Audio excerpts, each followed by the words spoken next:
in the past couple of decades that I've been in the field of dawah, I have realized that there are about 20 most common questions which the non-Muslims have regarding Islam.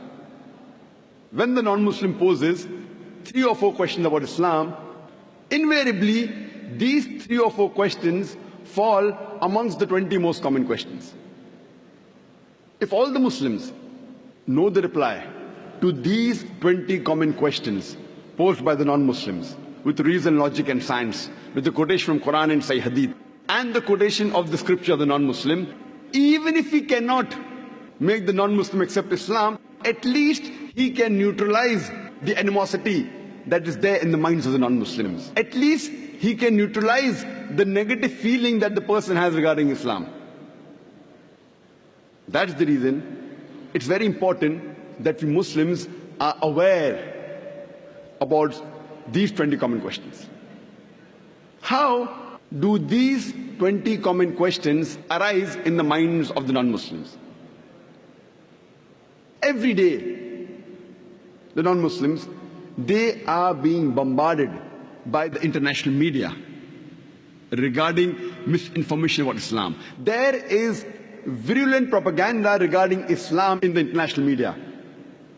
Whether you read the international newspapers, the international magazines, the radio broadcast stations, the television satellite channels, the internet, we find there is virulent propaganda regarding Islam. And depending how the media portrays Islam, these 20 common questions, they keep on changing. The 20 common questions that were there a couple of decades earlier, they were different than what they are today. The 20 common questions a couple of decades later may change again, depending upon how the media portrays Islam. Similarly, the 20 common questions keep on changing in the minds of the non-Muslims. And believe me, by Allah's grace, I have traveled to most of the major countries in the world. USA, Canada, UK, Saudi Arabia, UAE, Malaysia, South Africa, India. Wherever you travel, these 20 common questions are the same. There may be an additional 1 or 2 questions depending upon the local surrounding and the environment of that place. For example, if you go in the Western countries, there may be an additional question: why does Islam prohibit the taking and giving of interest? But the remaining 20 common questions are the same.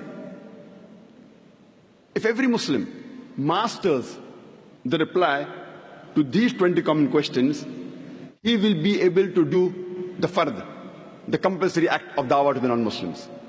When you appear for an examination, if you at least want to pass with a good grade, not excellent, at least good grade, what you do, you read the guide. You know, in India, we have the Navneet 21 most likely questions. If you want to appear and pass favorably well, then you study the most common questions. In India, we have Navneet 21 most likely questions to appear in the examination.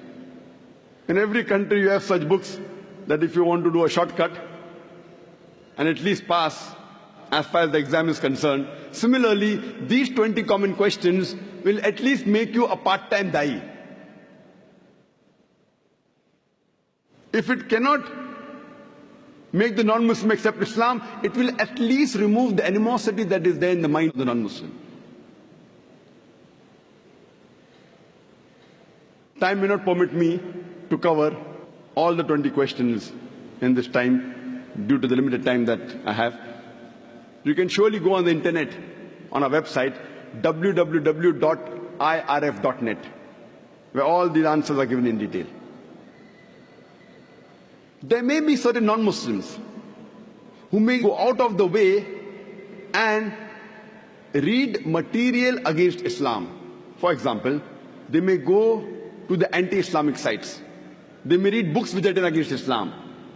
As far as these non-Muslims are concerned, who go out of the way to find additional material against Islam, for that we have another 20 common questions asked by non-Muslims who have gone to anti-Islamic sites and have read material against Islam. That we won't discuss today. That is, if you want to get, maybe first class or distinction, you have to do that. The reply to these 20 common questions asked by non-Muslims who go to anti-Islamic sites is also given on our website www.irf.net.